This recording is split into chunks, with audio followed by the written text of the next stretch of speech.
What is up, guys? Welcome back to Disclosure Team. I'm your host, Vinny Adams, and I am here in Raleigh, North Carolina. The following is an interview with Richard Dolan. Richard is a UFO researcher, author, historian, and more. If you enjoy this content, please just take a second to hit that subscribe button, hit the like button, comment down below, and share it with your friends. Thank you for the ongoing support, and I hope you enjoy this interview with Richard Dolan. Headline edition, July 8, 1947. The Army Air Forces has announced that a flying disc has been found and is now in the possession of the Army. However, there have been a certain percentage of this volume of reports that have been made by credible observers of relatively incredible things. There is very compelling evidence that we may not be alone, whatever that means. There's a whole fleet of them. Look on the ASA. Look at that thing, dude. American public and global public finally understands UFOs are real. Non-human, exotic origin, vehicles that have either landed or crashed.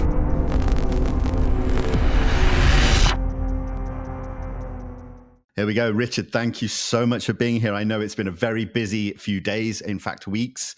So you being here really means a lot to me. How's things? Good. I'm happy to be here, Vinny, and thanks for having me. It's my first time on your program. I'm really psyched about it. Tracy and I just returned yesterday, I guess we could say, 2 days ago, from the Contact in the Desert event in Palm Springs, California, which was really nice. It was a nice experience for us.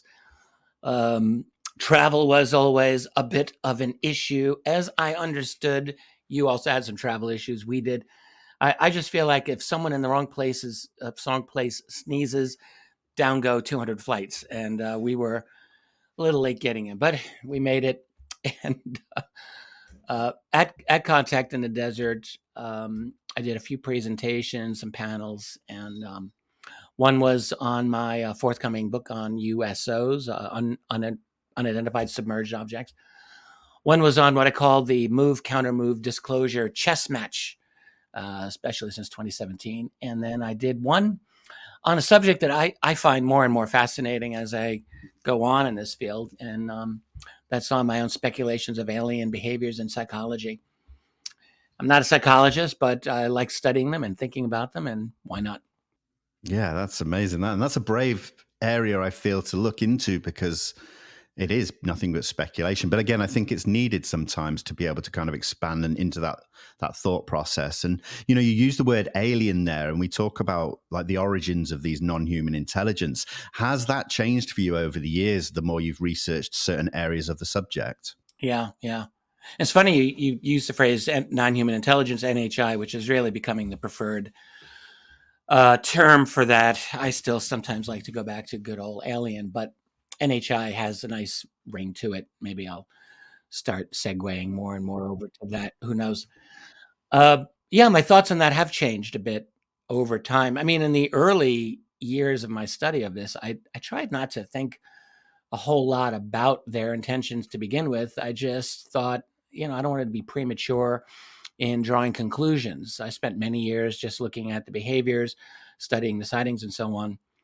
But it's true, over the last 5+ years, I remember just telling myself, basically, like, what are you doing here? You've studied this phenomenon in such an amount of detail for so many years. Do you have no thoughts, no speculations as to what you think is actually going on? And so since that time, I've been having my hand at it. And, I've not had an encounter with an alien, to my knowledge, or non-human intelligence.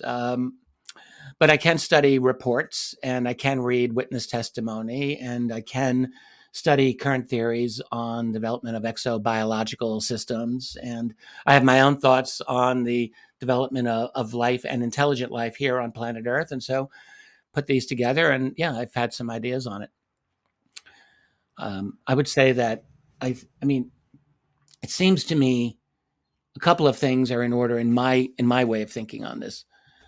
So one thing I've said to myself is, look, if I'm going to ask myself, who are these other beings, I want to try to be as accurate as I can with with what I think these reports are. So, for example, I've been saying this a lot. Forgive me if I sound like a broken record, but I frequently hear people say in almost knee-jerk fashion something to the effect of, well, they have obviously always been here forever.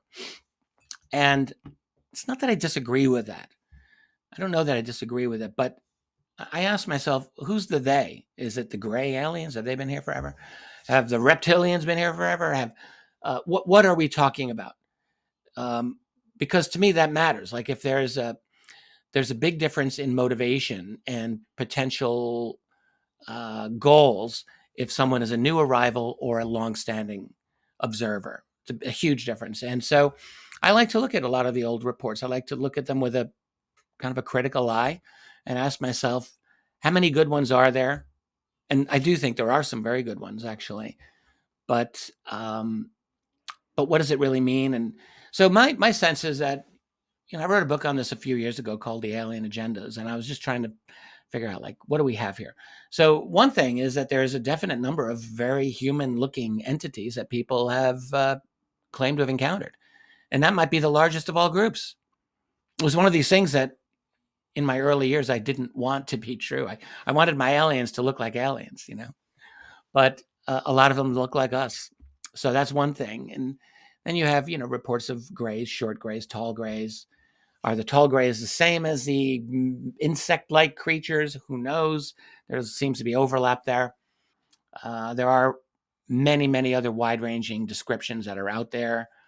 And so I just tried to think it through. And, the fact is it's still tough. But I think personally there's been a long-standing, there has been at least one group that's probably been looking at us for a long time. And some of them seem to have human avatars, or they're human in one way or another. There's been a lot of that. The groups that we call the grays, I think, are fairly recent. I don't see evidence that they've really been here a long time. And they seem to be much more active, as far as I can see. They have a very, very significant presence here. And then figuring out their relationship to other groups like reptoid-type creatures when they are noticed. And it's hard to know what the relationships are, but there are several groups here in my view, and I am convinced that they're here, for two primary reasons. One is I do think we have a wonderful planet, but two, I think it's probably our own development as a sentient life form that's developing very advanced technology at this time that is probably a very important development, no matter how advanced they may be.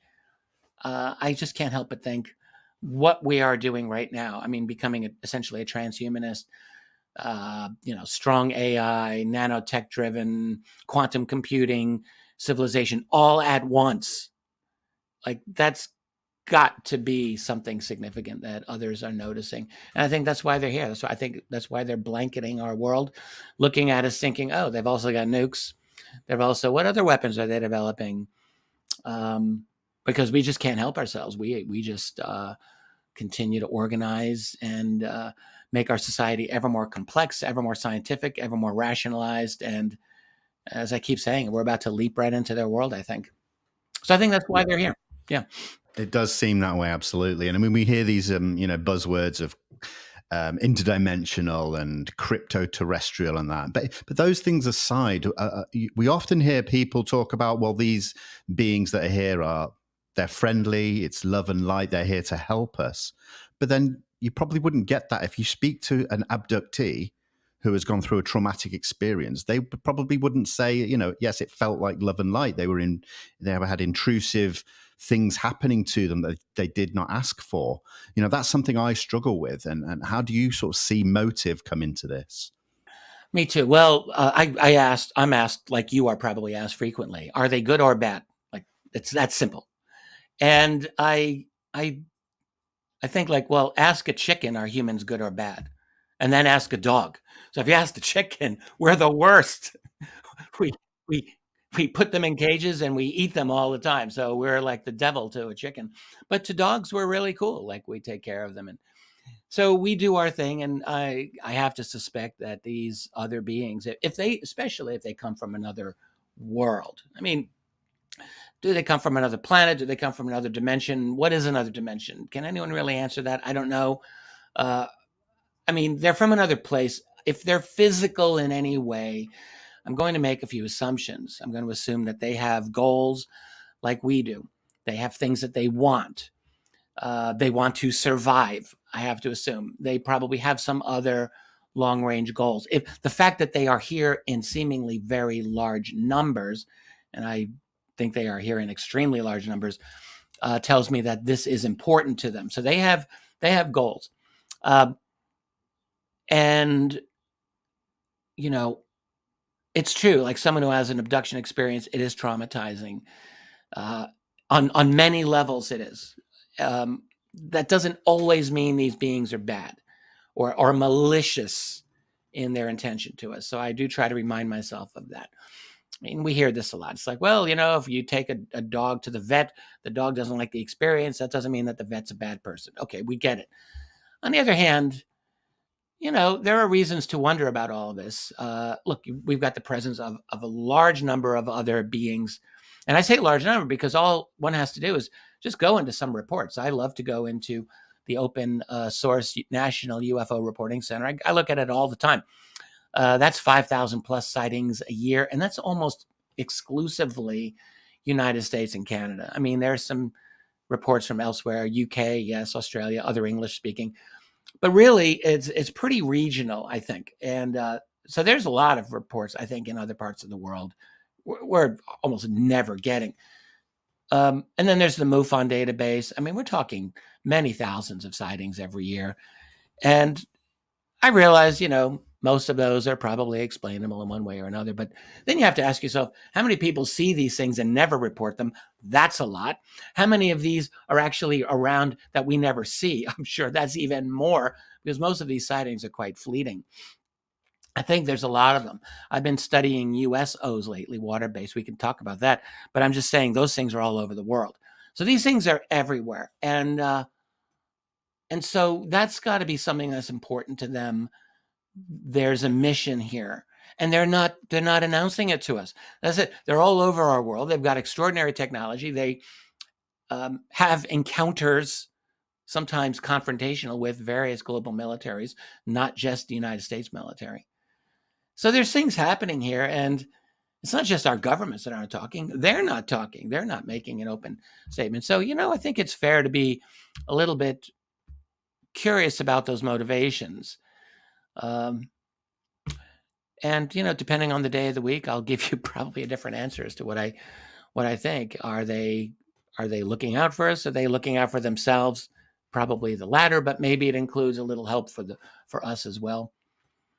I get a little, you know, I'm a little suspicious sometimes when I hear a lot of the love and light statements, only because it's not that I don't believe it's possible that there are good extraterrestrials out there, but, you know, we've been hearing this for such a long time. I went through the whole 2012 Ascension buildup, and I just cannot forget. Oh, my goodness gracious, I cannot forget that. So I'll take the love and light statements with a little bit of a grain of salt. Yeah, I agree. I think that's the best way to look at it. I mean, one thing that we always are crying out for in this subject is good data, which, you know, is not in abundance. We have, you know, bits and bobs here and there from different cases, from different eras. I mean, witness testimony seems to be the predominant source of data that we get a lot of, but then that's often dismissed by a lot of people that, oh, it's just a story or a belief. And it's a struggle for me to kind of see the in-between, because I do value it. But at the same time, I can't work on it as a definitive. How do you kind of make that balance? That's a really, really important question. I'm very glad you brought this one up. Because what you find, we're moving into a new phase of civilization, one that's, honestly, it's less and less human. It's more and more technological and data-driven, and it's non-human. It's anti-human almost. And it works its way into our discussion of this subject. So for example, I hear a lot now from some of the people who've gone from UFO to UAP, and a lot of the UAP folks are saying, well, we need good and better data. I hear this from the U.S. Defense Department. the All Domain Anomaly Resolution Office, AARO. They say, well, we don't have much good data. We have to get good data. And what's the data? So they want electronic data. They want satellite data. They want all this other data. And I think, what about your eyes and your ears? Like, that's how we've always acquired data as a species since we have existed. And what I've noticed in this conversation is that this transformation of the discussion, it basically, we're in danger of throwing out 99% of all of the UFO cases because it's only people's eyeballs and ears. And that's what started this whole phenomenon. It was people seeing this phenomenon.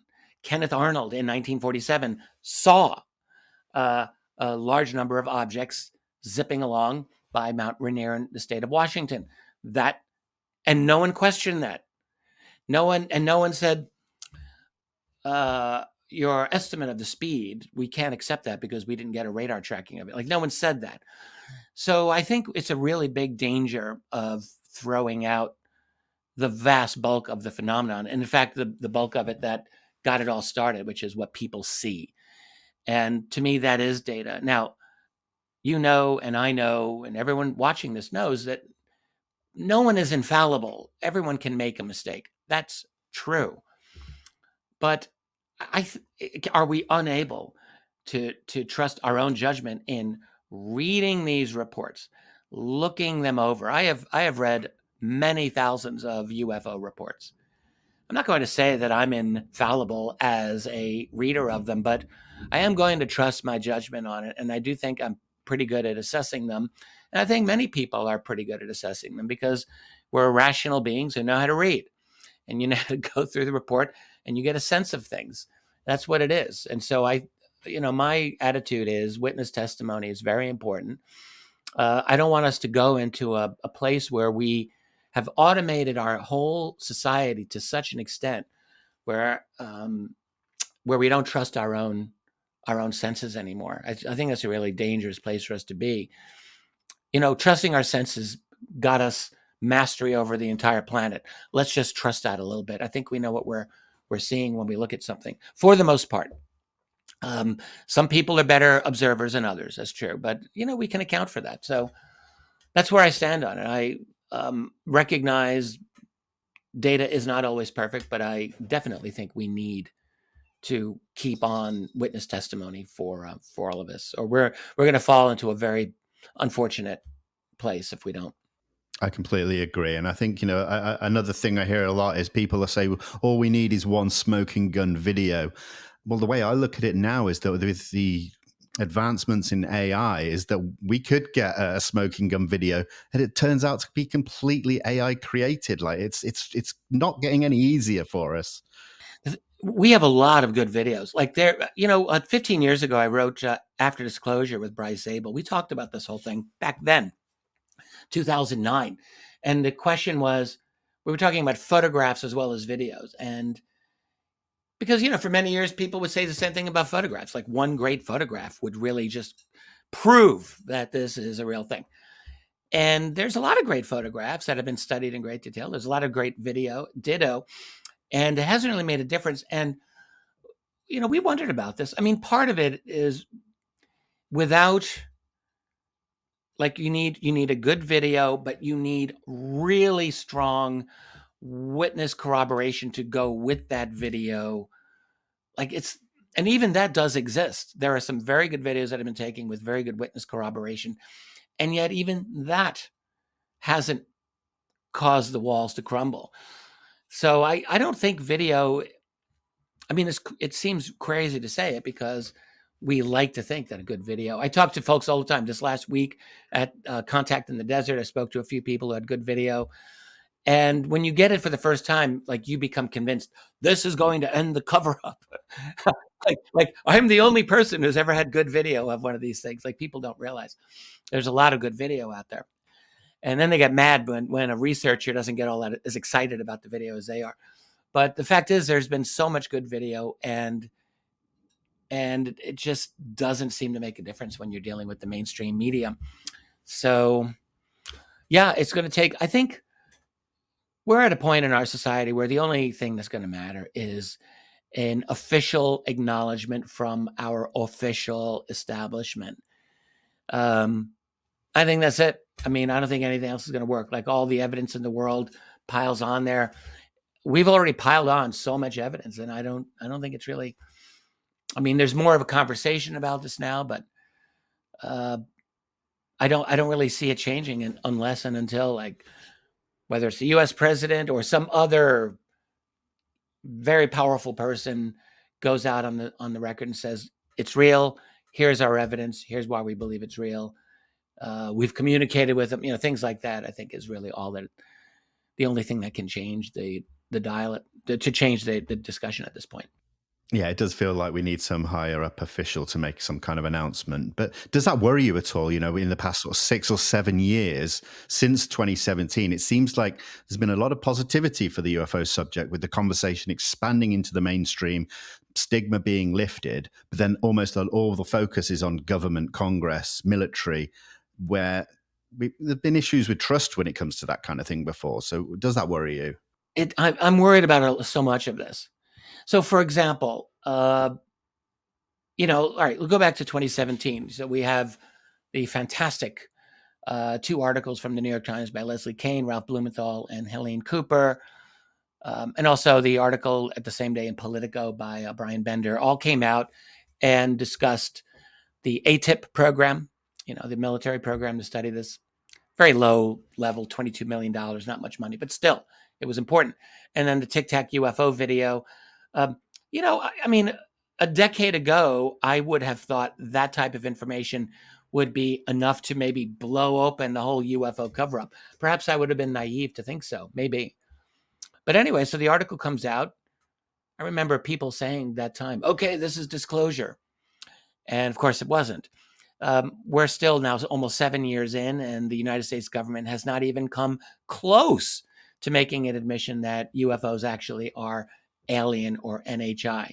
We have members of Congress who believe it. We have high-level, well-plugged-in people behind the scenes, like Kristen Mellon, Lou Elizondo, now David Grush, and others who are saying it. But in the official capacity of the U.S. government, we have not had that. The Pentagon has done nothing but throw as much cold water over this as possible. They have made denial after denial of this phenomenon being extraordinary. We've gone from UFO to UAP. We've gone from disclosure to transparency. Those are both really important transitions, and we as a community really should talk about that more. When we started to go from UFO to UAP, I thought, well, I don't know what I thought about it. Remember George Carlin, the great George Carlin? So he talked about soft speak, which he hated. And what was his example? He said, back after World War I, soldiers who were really traumatized by the shelling, they had what was called shell shock. 2 words, powerful, what it was. And then, we went to post-traumatic stress disorder, and I think maybe there's even something else now. Like, we clinicalize, we take the reality, we take the visceral power out of our phrases. We did the same with this field. So we started with flying saucers. You know what a flying saucer is. Then we go to UFO, which, okay, that's a little more bureaucratic, but as time went on, we kind of knew what a UFO is. And now we go to UAP. And notice now how that's all changed. So now we have Chinese balloons can be a UAP. Like, a Chinese balloon would never have been a UFO. That would never have happened. But they can be UAP because the Pentagon is including all sorts of other things, like all sorts of air junk that's out there and all sorts of Russian platforms or Chinese platforms or whatever. These are all UAP now. Now, the move was kind of a brilliant one to go to UAP, to rebrand it so that you could get members of Congress actually to listen. You could get members of the media to listen because they were trying to rebrand it. Understood. I think those motivations were understandable. But what's happened is it became very easy for the Pentagon and the rest of the establishment to say, great, we'll work with this. And you now see, like, this whole conversation about UAP within the Pentagon includes a lot of, this is what AARO is all about. AARO is really including all temporarily non-attributable objects, what they call TNOs, conventional things, as part of the UAP conversation very intentionally. And really, you can see the pattern. They're trying to include, like, all UFOs, or all UAP, excuse me, are just conventional objects that if we just had a little more time, a little more energy, we'd be able to solve them all. And that's what they're doing. And the idea of going from disclosure to transparency, same thing here. Like, when people would talk about UFO disclosure, you always knew what that meant. That was disclosure is an admission. It's by the government, our government, to say, yes, I am going to disclose what we know about this. We're going to admit, we're going to give you our information. Transparency is a little different when you think about it. And that's all I ever hear about is transparency now. Transparency is like the Pentagon saying, well, we'll let you see our process of how we are able to identify all of these UAP. Yeah, we have a transparent process. We're not going to disclose anything because there's nothing to disclose. We're just going to be transparent and show you that there's nothing to see here. I mean, that's really how this whole thing is moving. You can see that's at least how the Pentagon is. Now, there's members of the U.S. Congress that are not accepting that, which is good for us. But you can definitely see the Pentagon, which are masters of narrative control. Masters. This is not the first time they've been in this game. 30 years ago, there was a whole effort by New Mexico Representative Stephen Schiff regarding Roswell. We don't have to get into all of that, but the Pentagon just absolutely outmaneuvered him like a chess master would. 30 years before that, there were attempts by members of Congress to get UFO hearings. The Pentagon was able to shut that down. That was in the early 60s. So they're very good at this. And then, there was the old Condon Committee back in the late 60s, of course, where lots of UFO sightings in the U.S. and elsewhere. And the Air Force, which was kind of in charge of the PR at the time, hired an American university, the University of Colorado, to do a scientific study, allegedly. And that was absolutely a rigged game. So it was all like the military. They're very good at managing this narrative, and they're making another effort now.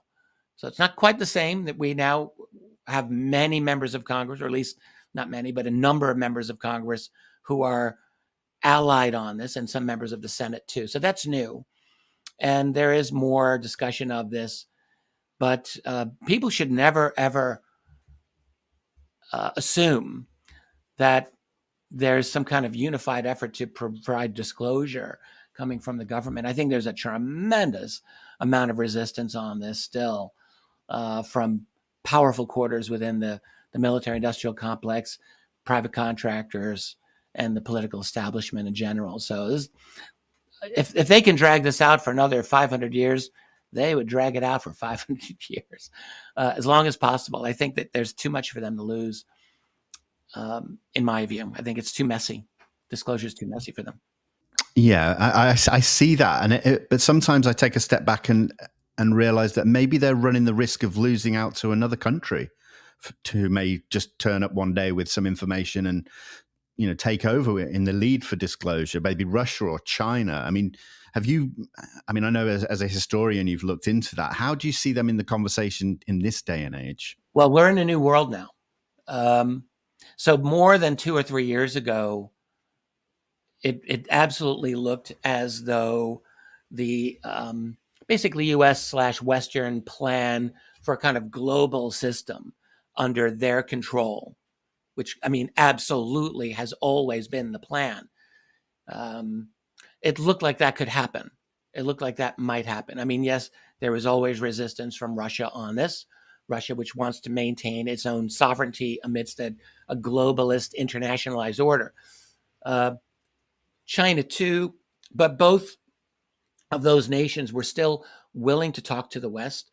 And also the U.S. and the West always has entertained and actively planned for regime change operations in those nations, as it does for any nation that goes against its rules-based order system, which is essentially their own plan for kind of a centralized, global-dominated digital control system operated out of the West. That's always been the plan. And but since the 2022 and the war in Ukraine particularly, U.S. diplomacy has really been unbelievably inept over the last 2 years. So what they've done is they've alienated. Russia is gone forever. Russia's never going to come back into the Western camp. That's done. And China, too. The U.S. has done everything possible to push China and Russia into a permanent alliance. You could say they've done the same with India. They've done the same with Saudi Arabia. They're doing the same with Turkey. Iran, of course, is already gone. These are significant nations. Brazil, most of the global south is actually very sympathetic to the Russian and Chinese. The BRICS, Russia's got 5% economic growth despite all the sanctions. So everything the West has done has failed. And so now what we are seeing is a genuinely multipolar world. And the United States, there's really nothing I think the U.S. can do about it at this time. So now I think it's becoming much more reasonable to think, will the Russians or the Chinese make a move on this to talk about it publicly? And I don't see that yet. I think both of those nations, I think Putin and Xi are both fundamentally conservative national leaders. I don't think that they're inclined to rock the boat on this.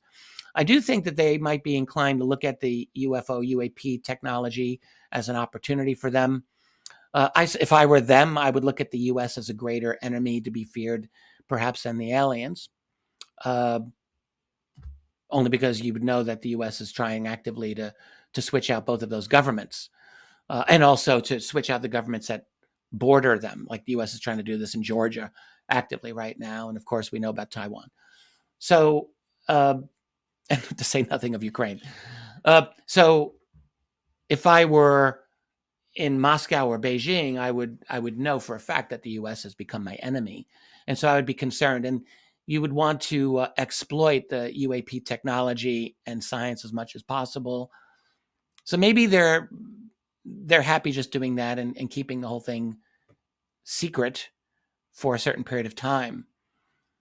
I think we're moving into a kind of Orwell's vision of several multiple blocks, where you've got the Western system, which is becoming totalitarian. You've got the Russian and Chinese systems, which certainly the Chinese system is very, very, I would say, totalitarian and digitally controlled. Russia, I think, it's not a dictatorship as people say, but it is still very centrally controlled and becoming more so all the time, which you see around the world. So we're moving into multiple blocks of increasingly a totalitarian nature, as opposed to a single totalitarian system. I think that's only the big difference. So I don't know how this is going to play out. I could see, a century or two from now, somehow it all goes into one global system. But for right now, we're looking at kind of what Orwell saw, I think, and I think we're going to have a number of permanent blocks, maybe just two major blocks. And I don't see the Russians or the Chinese doing disclosure anytime soon. But look, I could be wrong. It wouldn't be the first time I've miscalculated something. Yeah, it's really hard, isn't it? Because there's logical sense for your statement. I completely agree. But we've things have happened before. People just come out of the woodwork doing something completely unexpected, and there we go. Well, to your point, I arrived in Berlin 4 days after the wall was breached back in 1989. I was a grad student back then. I was doing German history, and I experienced just the rapidity of that transformation. So rapid change can happen fast. It's definitely possible, and it's not impossible to see some kind of black swan event within the UFO field happening, a significant leak. Maybe the next batch of congressional hearings will have a powerful catalyst, be a powerful catalyst for further conversations and change. You think about it, like Grush comes along last summer, and I think to myself, what more do you want? Like, this guy, he was on the UAP task force. He said he spoke to 40 witnesses, he still gets rotten eggs thrown at him because he can't produce the witnesses, or he won't produce the exact locations of the retrieved technology. And I'm thinking, did you not hear this man? He is right at the edge of his classified, what he's able to say. I just think in another 10 years earlier, 20 years earlier, people would have been more blown away. And I mean, what he said was powerful, and it hasn't really, it's made a little bit of a change in our conversation. In the UFO community, yes. You go talk to your neighbors, probably not so much. Yeah. And one thing I found there that you mentioned, Grush obviously working with the UAP task force, speaking to multiple whistleblowers involved with these legacy programs. And then we look at the follow-ups to the UAP task force, the AIMSG or whatever it was called, and then into AARO.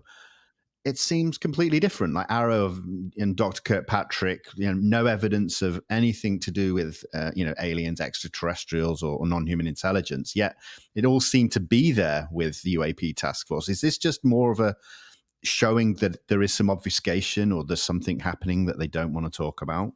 Well, yeah, you look at the UAP task force and you see that was mostly a U.S. Navy thing. The Navy, from what I've come to understand, was essentially given control of that because the videos that came out were Navy videos. A lot of the people talking were U.S. Navy people, and the task force was essentially given to the Navy with collaboration from other services. Yes, true. But it was essentially a Navy thing where they were the ones invested in this.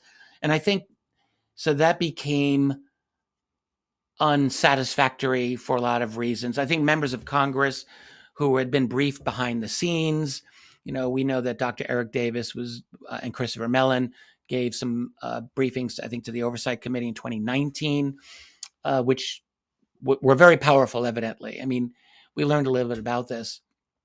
And so the impression that I get is that Congress demanded a kind of Pentagon-wide, much more inclusive sort of a process. And I think that's what AIMSG was. AOIMSG. It all, I can't remember. I could look it up. It's a tough acronym. I've got it here. Hold on. I want people to know what the hell we're talking about. Here we go. Forgive me. That's okay. I should know it. It's gone out of my mind after so many months now. I've got so many. Here we go. Yeah. So AOIMSG, AIMSG, we pronounce it, and it's, I don't know, synchronization group is the last two things there. The whole thing was to synchronize across platforms. I think that's in there, multiple platforms. So it was for air and land and space. And then with AARO, the All Domain Anomaly Resolution Office, I think they formally incorporated water-based as well. So, and those were full-on Pentagon-wide things. And so then, it's almost like you're bringing more and more cooks into the kitchen. And it would be very interesting for those of us in the future who are able to study the inner machinations of these committees, really to see how this evolved. But what it looks like is you had a couple of very dedicated people within the Navy and the DIA who were pushing with the UAP task force, especially the Navy, to look for the special access programs. Like, for example, there's a gentleman named Jay Stratton, who was very, very important in ATIP and OSAP, the early programs. And he was also a member of the UAP task force. And it is my understanding, I've never gotten anyone to confirm this for me, but I'm pretty sure it's true, that he was actually the one who got David Grush to look into the allegations of special access programs and private contractors. And that's how Grush was able to interview his 40 people. So there were some motivated people who were involved in the UAP task force. Another one we know is Carl Nell. There aren't that many known names, but all three of those people actually have made very powerful public statements about the reality of this phenomenon. So that tells me there was at least some inner circle of people who actually were motivated. When they transitioned to AIMSOG and then AARO, again, I don't know all of the people who were involved in these, but one does get the impression that the Pentagon bureaucracy kind of came in to take over a little more formally, and the anomalous nature of this phenomenon seems to be much more downplayed now. That's the impression that I get. Yeah, and you mentioned Carl Nell there, and towards the end of 2023, he mentioned this controlled disclosure versus catastrophic disclosure. Do you think it would make more sense to go through a controlled disclosure process that maybe takes 5 to 10 years? Or do you think as a human race, we're ready to just hear it all, give it to us, lay it all out in one big go? It's a good question. If listen, if I had any slight level of confidence in my government, I might say, okay, we could do a controlled disclosure process because I trust you. And this is a big subject. It is a very big subject. There's a lot of things that can be shocking, on the ontological shock, the existential shock that people would have, the shock to our institutions. There's a lot of ways that this could become difficult. I understand that. I could see that. The problem is that I'm looking at the United States system, and I don't see a government anymore. What I see is, like, what I like to. There's a fellow named Lou Rockwell who I enjoy every now and then, and I think he made a very insightful point. He's like, we like to think of the United States government as having a military-industrial complex. He said, you might more likely see the military-industrial complex has the United States government. And the purpose is to have endless warfare and to use the United States government for that purpose and to siphon the wealth out of the society for these purposes. I think there's a lot of truth to that. What is the U.S. government? Who's running it? What is this for? This is not a truthful government. This is a government that I have argued for years engages in all kinds of false flags, deceptive propaganda, bad faith, and non-truthful statements about everything that I can possibly think of, including not exclusive to UFO UAP. So I don't trust them. And I mean, it's just that simple. And it's not that there aren't good people there, or there aren't good people even within Congress who want to kind of move this process forward. Like I know Carl Nell, and I like him and I respect him. I think he's brilliant, and I believe his motivations are very, very good. There's no question in my mind that is the case. So when he talks about catastrophic disclosure, I get where he's coming from, because this can be a very difficult process if it just all comes out. People who've worked for the government, and I'm not one of them, are very concerned that this can lead to a loss of confidence in the government. Well, I have news. People have already lost a lot of confidence in the government, and I think catastrophic disclosure. What is catastrophic? What could be catastrophic? Weaponizing the technology? Okay, possibly.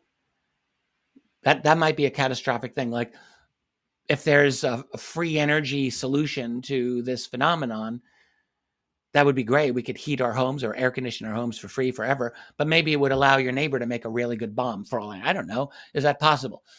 So that could be a problem. We can't trust everyone with this type of technology. But the fact is, we already have a tremendous amount of dangerous technology in this world. It wouldn't really be like this is the first time. So there would have to be ways of managing it. My attitude is, there's only so far we can go. I mean, how many more years can the public be treated like they're 5 years old and being spoon-fed BS over and over? Even now, in our public conversation about this, we're taking the tiniest of baby steps. Here we are with the government, the U.S. Congress is talking about, well, maybe these UAP are real and it's aliens, but think of all the implications. Like, okay, how many of them are here? What are their motivations? What are they doing? Have you developed exotic technology based on that? what else is going on here? Are we going to just, we're living in a society that is built on a foundational lie, like the single most important thing that I can imagine, the presence of very advanced, highly complex beings that are here on some kind of mission that is very important to them. And we're not talking about it, aside from the fact that there are people who have had seemingly, probably, direct personal encounters with these other beings, who are being gaslit, every day of their lives about this, or denied, sometimes ridiculed still to this day.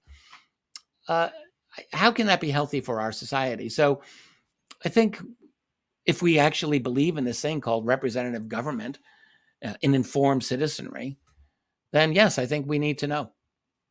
It's time. I agree. I think we are a resilient race of people, given the opportunity to handle things. I think we do okay at the end of the day. So, I mean, I'd like to talk about we hear this crash retrieval reverse engineering program thing a lot these days since David Grush came forward, and you yourself have talked about secret space programs and that. Have we, do you think, managed to reverse engineer these advanced technologies to a certain level where we are flying these craft around ourselves as a human race? I think probably yes. I think that's true. We certainly, Grush last summer, if people recall, did state explicitly that this technology is actively being weaponized in a kind of secret Cold War by the Western nations and by their adversaries. So presumably US, UK, the English-speaking nations, EU, as well as the Russians, as well as probably as the Chinese, maybe the Indians, maybe other nations as well. So it's being weaponized. Of course it's going to be weaponized. Like that's the first thing they're going to do is weaponize this, because I mean, we really downplay just how warlike we are in our nature and our history. We have always been warlike. It has been at the center of human society since before we could even read and write and speak grammatical language. Like we've always been warriors because it gives us power. Like we can't help it. So of course we're going to weaponize this. And as far as how far this has gone, I think it's potentially gone quite far. I mean, I still don't know. I've talked about the idea of a breakaway civilization for more than 15 years now. I think it's true. In other words, classified breakthroughs in studying alien tech that are considered so important, so significant that they cannot be shared with the rest of the world, whether it's some kind of free energy or some kind of new propulsion system, something along those lines, I think is quite possible. I've spoken myself with a number of aviation experts and defense contractor people with clearances who've said to me, that yes, absolutely, there's all kinds of black budget programs that are in effect that essentially allow us to reverse engineer or create our own version of these flying saucers. I've had long conversations with aviation insider James Goodall, who I love. Jim, he's talked about this very openly for many, many years. There's a lot of these stories that are out there that I think are credible.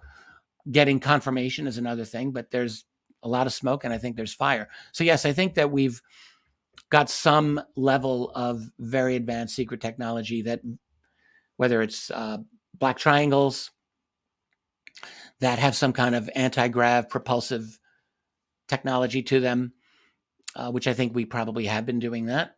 I spoke some years ago to a retired Boeing engineer who had very explicit information to me about Boeing's efforts to create kind of big black triangles using some amount of ET tech. He spoke about using advanced magnetic principles for them to do what they're doing. He's no longer well. I can't speak to him anymore, unfortunately. So I think that we've got real breakthroughs, and probably this may be the biggest obstacle that the national security community has in a genuine disclosure. It's one thing to say, yes, aliens are here, but when you're in the midst of creating a brand new, very hardcore Cold War with yourself and with the Russians and now with the Chinese,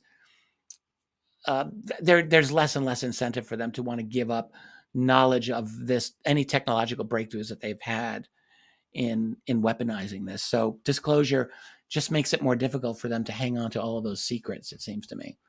Well, Richard, I think it's time we talk USOs. It's been the underwater transmedium conversation again has really picked up in the past few years, and recently we saw Darcy Weir with his fantastic documentary. So, what made you decide to focus on this area of the subject, and what did you aim to gain from it?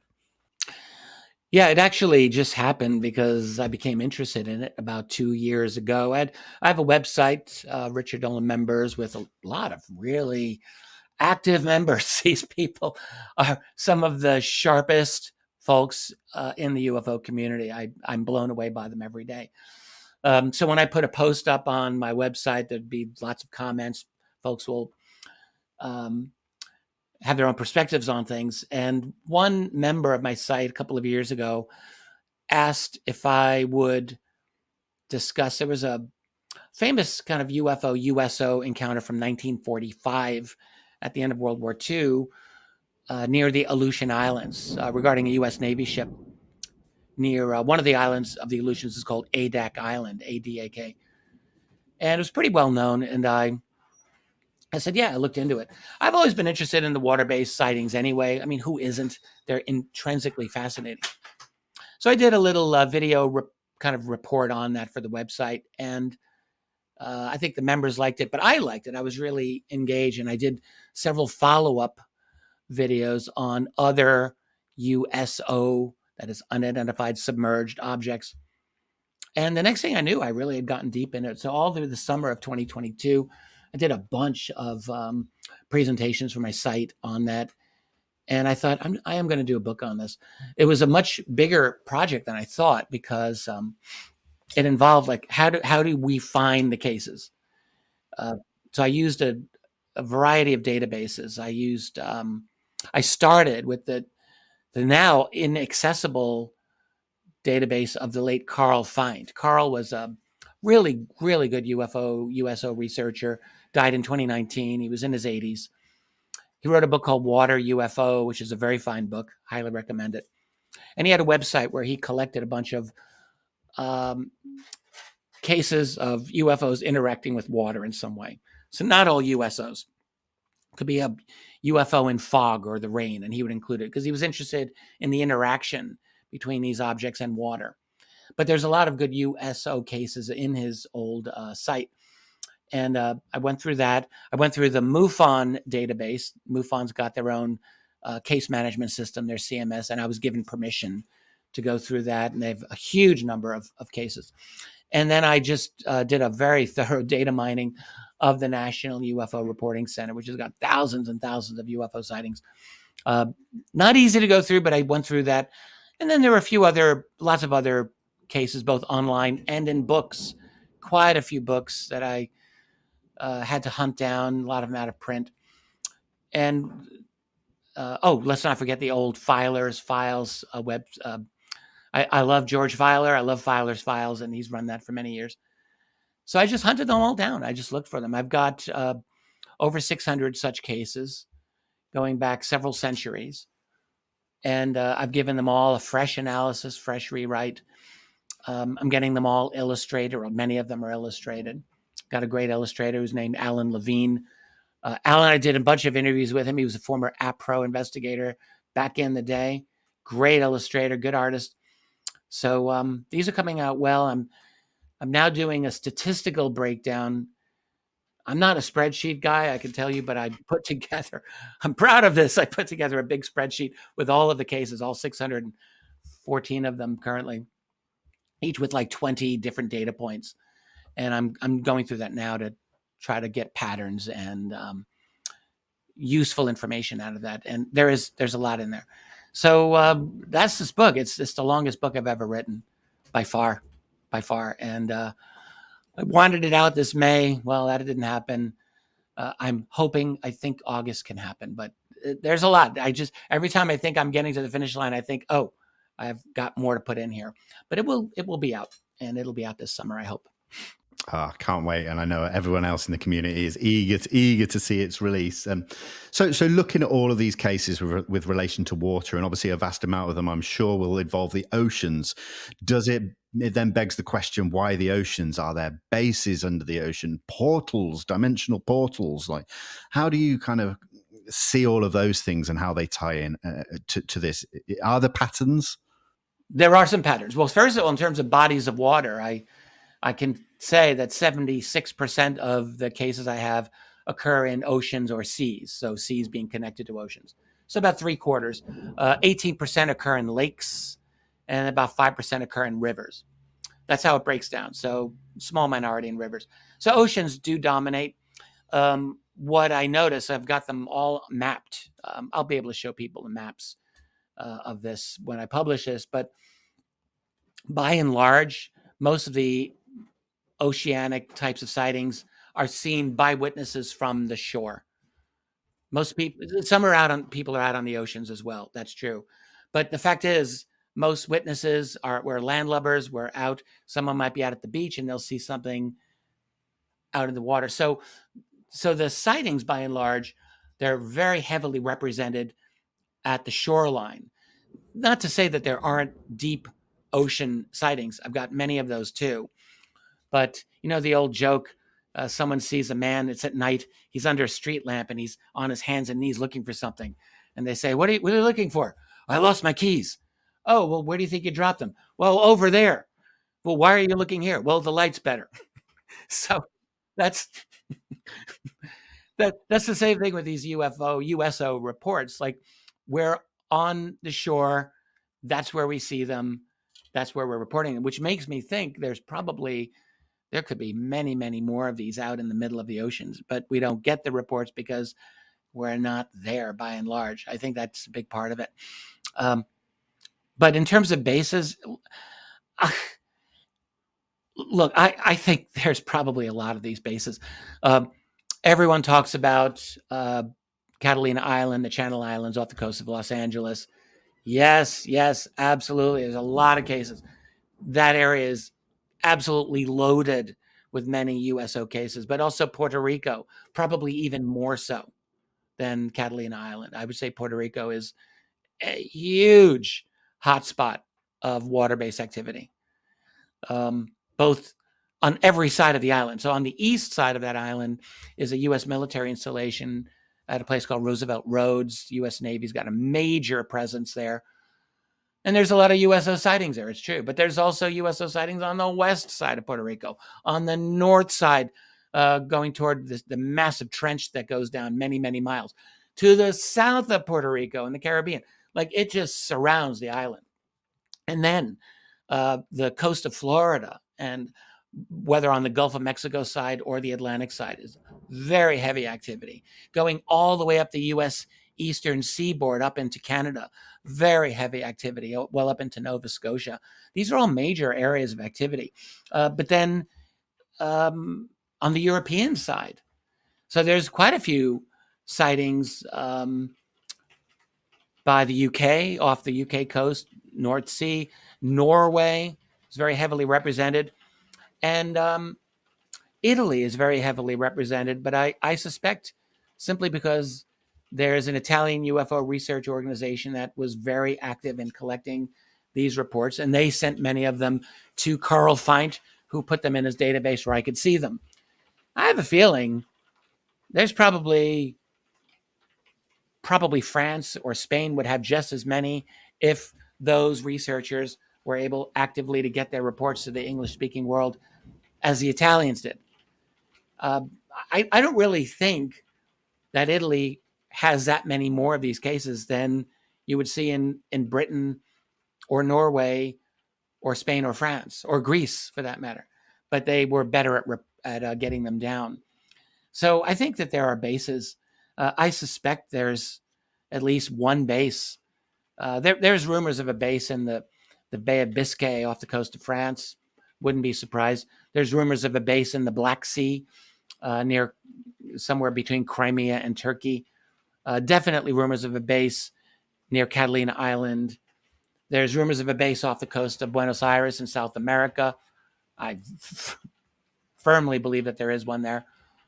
And certainly a base that I mentioned, Puerto Rico, yes. Sea of Japan. Vinny, these things are everywhere. They are everywhere. And I am convinced that they blanket our world with very active presence here. And the oceans make sense, by the way.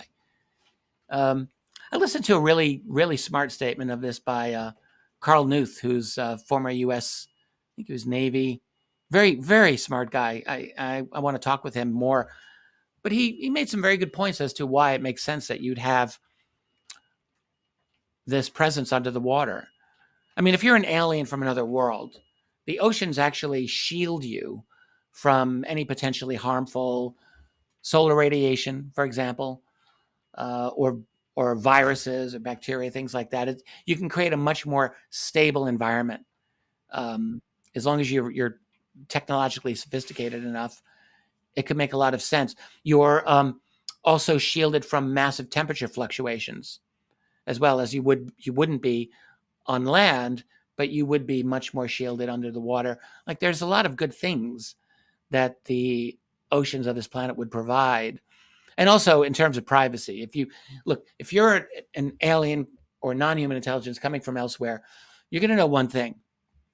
You're going to know that the human beings on this planet, even if we were primitive like 5,000 or 50,000 years ago, you're still going to come down and realize these guys are smart. Like, these humans, they're not as advanced, but they're smart and they're observant and they're going to see us. And if you don't want to be seen, you've got to find a way to stay out of the way. And the oceans are a much better way to do that, I would think. So it makes sense. There's a lot of it that's quite logical, where you would have an ocean-based presence. Might be more difficult for them now.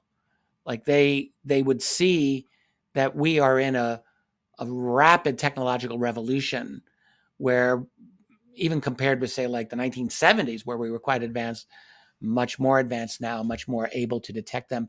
And I could imagine this would require a lot of adaptability on their part, I would think.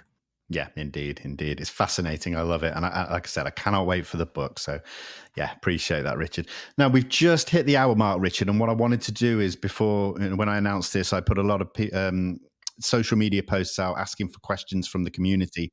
So if it's okay, we'll go through a few of those. Let's do it. Yeah. The first one you've mentioned, Carl Nell. Oh, here we go. This one on Carl Nell. So White Noise asks, I want to ask Richard his opinion on Carl Nell's recent comment about Haim Eshed and Paul Hellyer. Oh, I don't think I heard that one. I mean, I know Carl stated that he had zero doubt that NHI was here and visiting and interacting with our planet. I don't know what he said about Haim Eshed or Paul Hellyer. He kind of just backed up what they were saying. You know, Haim Eshed obviously talks about us being in touch with a race, and I think Paul Hellyer has always been a big so he was just reiterating and putting some weight behind what they'd said. So supporting them. Yeah. Do you support what they've said as well? I do. Yeah. Overall, I've never met Haim Eshed. I did know Paul Hellyer pretty well, and I think now in the case of Paul Hellyer, I mean, it must be. I would like to emphasize that in Paul's official capacity with the government of Canada, as far as I know, and as far as he has ever told me, he did not ever have classified information about this phenomenon in his official capacity with the Canadian government. Everything that he learned was in his retirement. He has stated this very, very publicly. And the impression that I've always had from Paul is that he was offering his informed judgment and opinions from his retirement based on his conversation with other people in the know, many of them American. That's totally legitimate on his part, but I just think that should be pointed out. With Haim Eshed, he gives a different impression.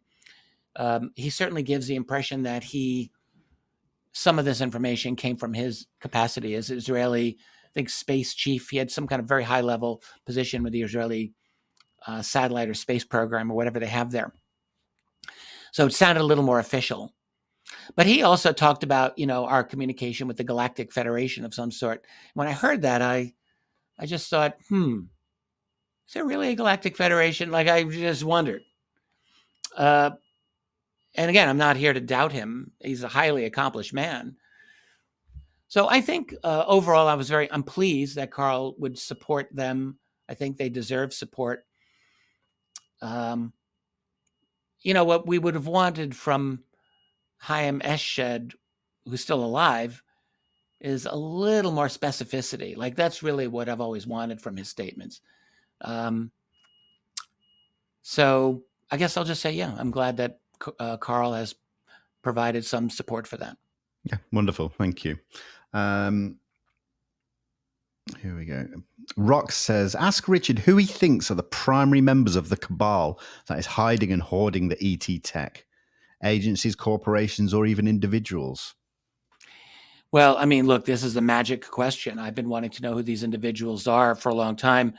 And, every now and then a name pops up. I don't know how many of those names are valid anymore. In terms of how it works, yes, I will say this. I think, look, we have to understand how does the United States government operate? Does the United States government operate on the basis of decisions made by its president? I don't think anybody believes that. I don't think anybody seriously believes that. Whether that president's name is Biden or even Trump or Obama before him, Trump's biggest problem is, I think, that he thought he was president. And I think that was what got him into some trouble. That and his policies, which are antithetical to basically the whole Western program.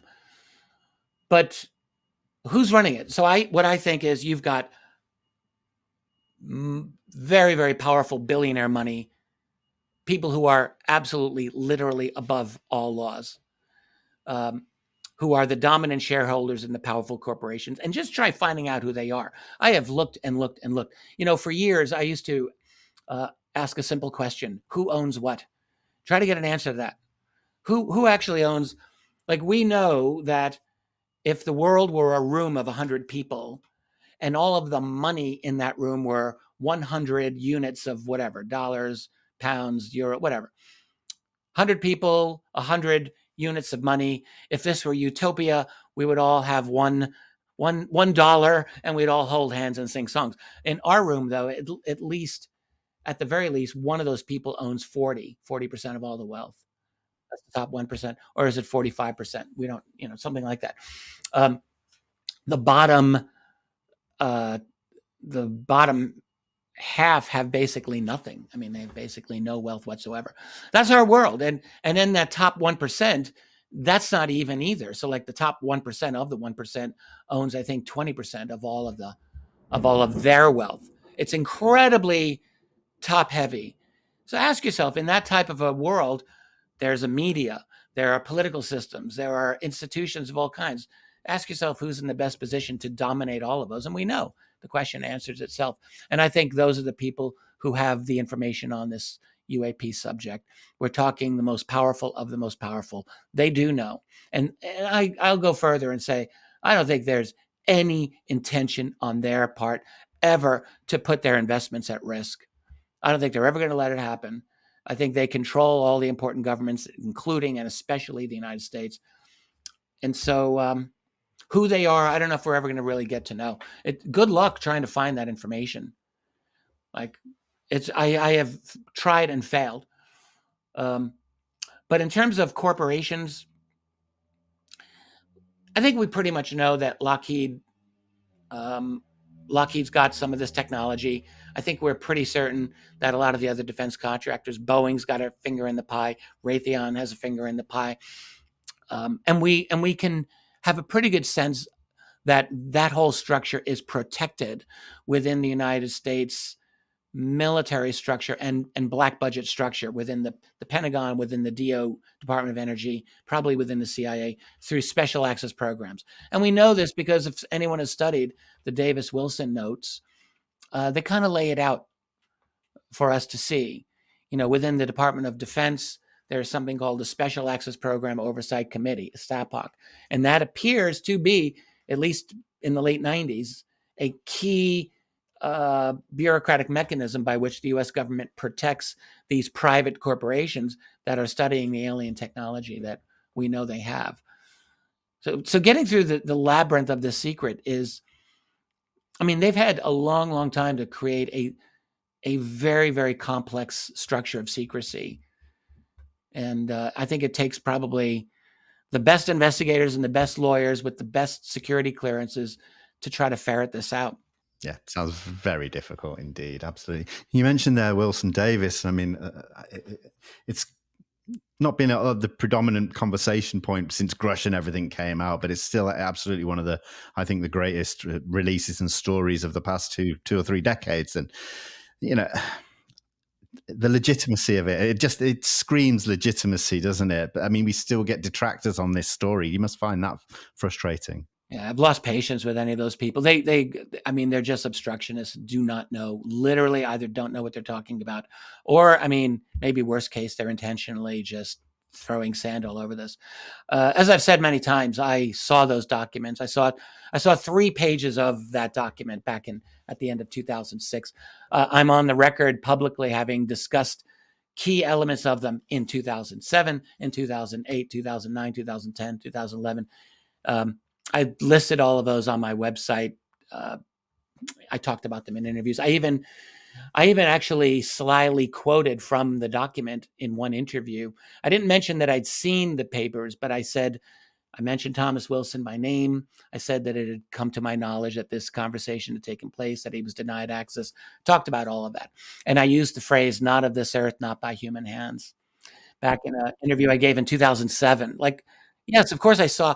So, I mean, I was shown that document by someone who's very close to the action. I have never given this person's identity up. Smart people have figured it out, but I'm not going to confirm it because I don't want to throw him under the bus. Yes, of course it's real. It was, Eric Davis even said the document was found in the papers of the late Dr. Edgar Mitchell of Apollo 14, which is totally true. I spoke to one of the people who was involved in all of that, who expressed so much anger and annoyance at astronaut Edgar Mitchell. Why?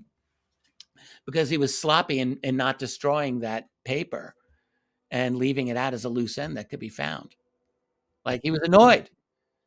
Well, I'm glad he didn't destroy it. No, of course. Absolutely. Yes. Absolutely. So, yeah, I mean, look, of course it's real. Obviously it's real. Anyone with the slightest common sense can see that it's real. I think, and just because it's real doesn't mean it's absolutely true. I mean, it's not an official U.S. government document, right?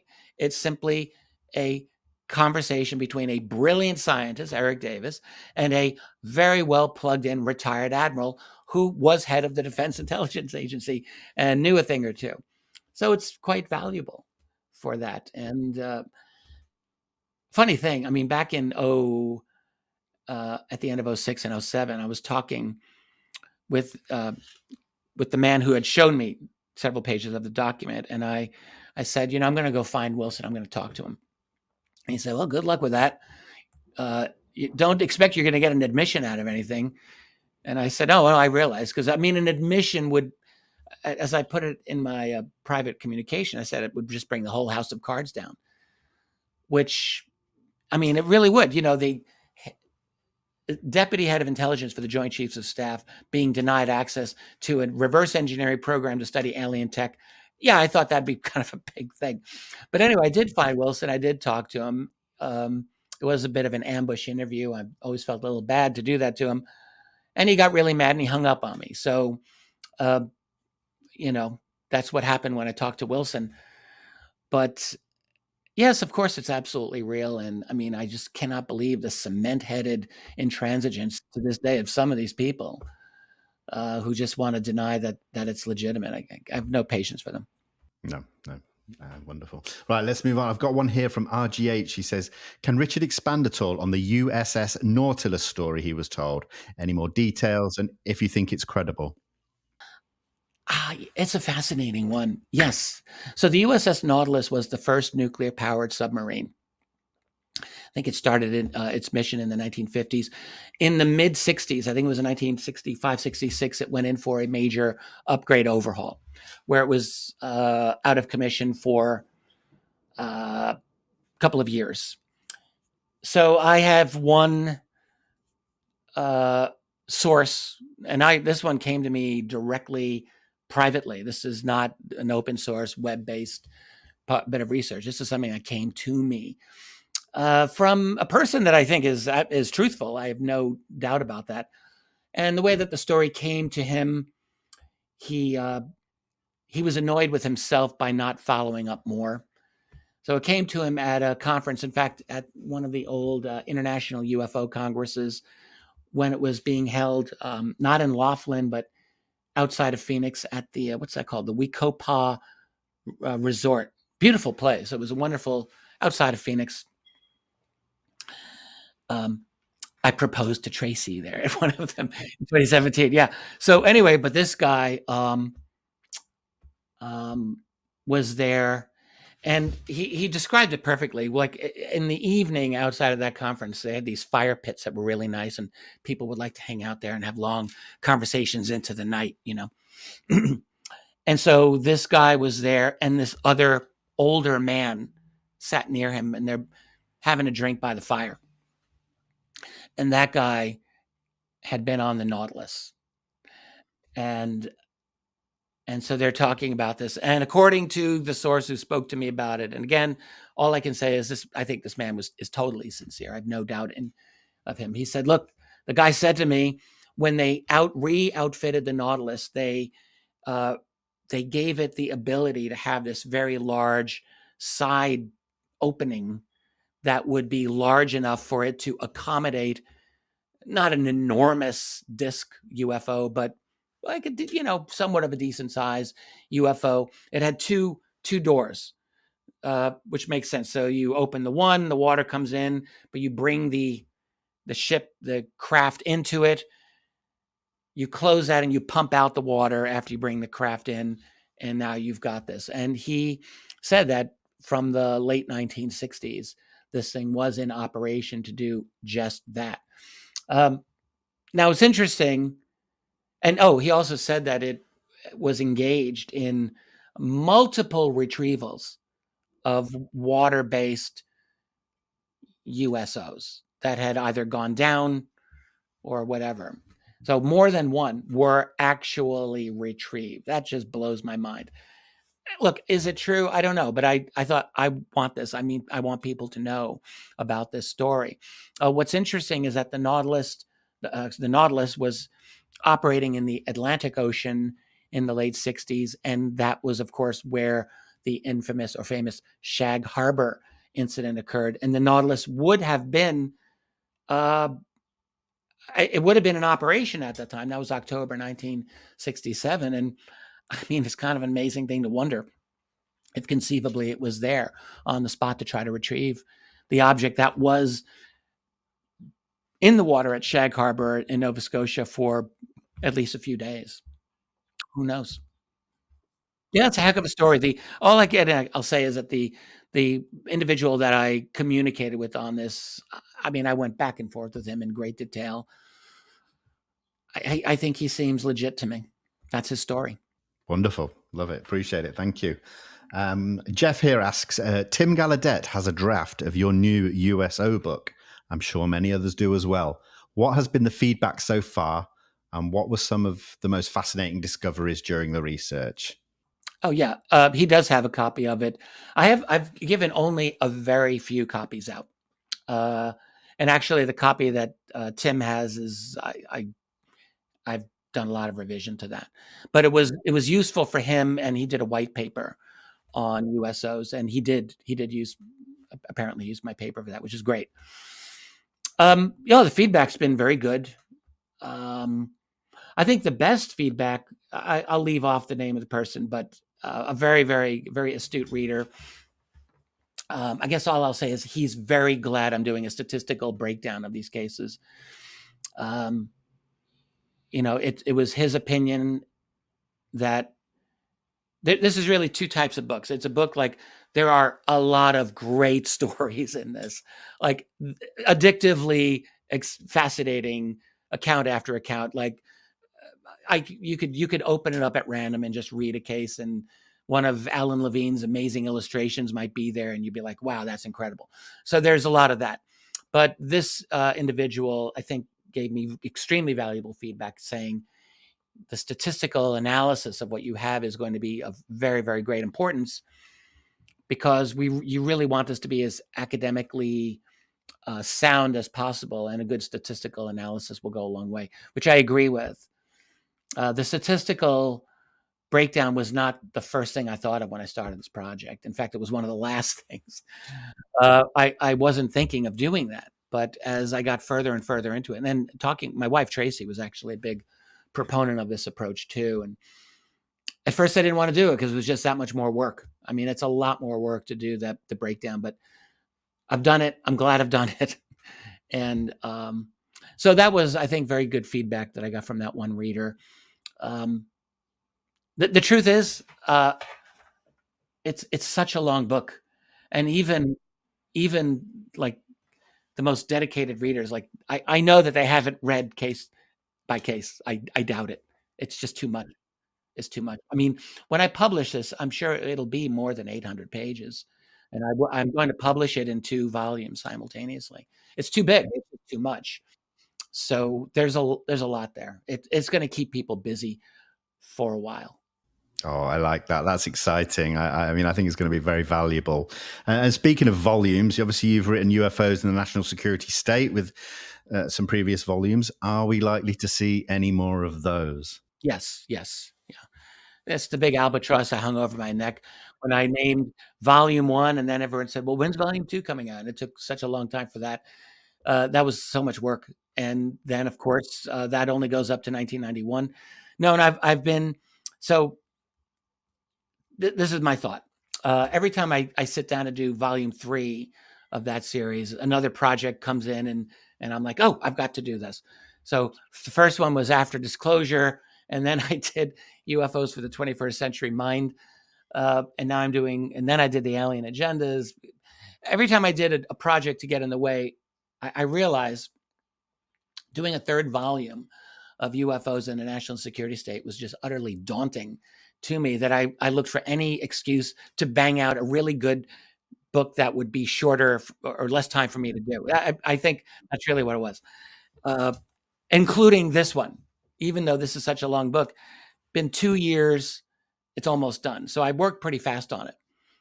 However, yes, I absolutely am planning to do a 3rd and really actually a 4th volume of the UFOs National Security State series. It just has to be done that way. I've collected, I have almost a very complete database of all of the years right up to 2024. So that won't be a problem. It's a matter of organizing the data, which I basically have done, and writing it out. I think I'm glad actually that I took a long time in approaching this final aspect of the history. I think I'm better at it now than I would have been if I had tried this 10 years ago. So I guess I would just say to folks, hang on, it will happen. There's actually a very short book. I'm almost embarrassed to say this, but after I finish the USO project, I am going to write a short book. I've agreed to do it. It won't take me more than a few months, but I think it'll be something like 100 facts about UAP or something like that. That I can do. That'll be fine. I was asked to, and I'm going to do it. But then it's full time working on volume 3 of UFOs in the National Security State. And look, I want it done as much as any fan of the series wants it done. I honestly do. I just want it off my table, off my to-do list. I can imagine. I really can. Well, listen, Richard, it's been an absolute honor and a pleasure to speak to you. I have to thank you personally for the work that you've inspired me to kind of to do in my sort of career in this subject. And yeah, I just want to say thank you.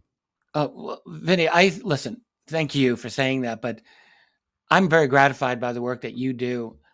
And in general, like I've always been thinking, we need not that you're a lot younger than me, but maybe a little bit younger. Uh, but I really love when someone who's got a lot of energy and a lot of like a serious approach to this makes a name for themselves in this field. And you have absolutely done that. And this field needs you to continue what you're doing.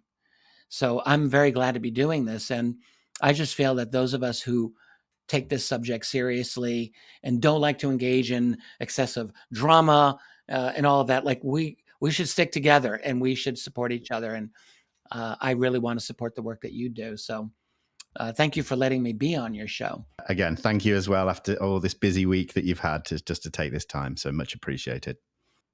My pleasure, totally. Thank you. And thanks to all of your listeners as well. Yeah, thank you to everyone, as always, for watching and listening. I really appreciate you all. And as always, we will see you in the next one. Take care. Goodbye.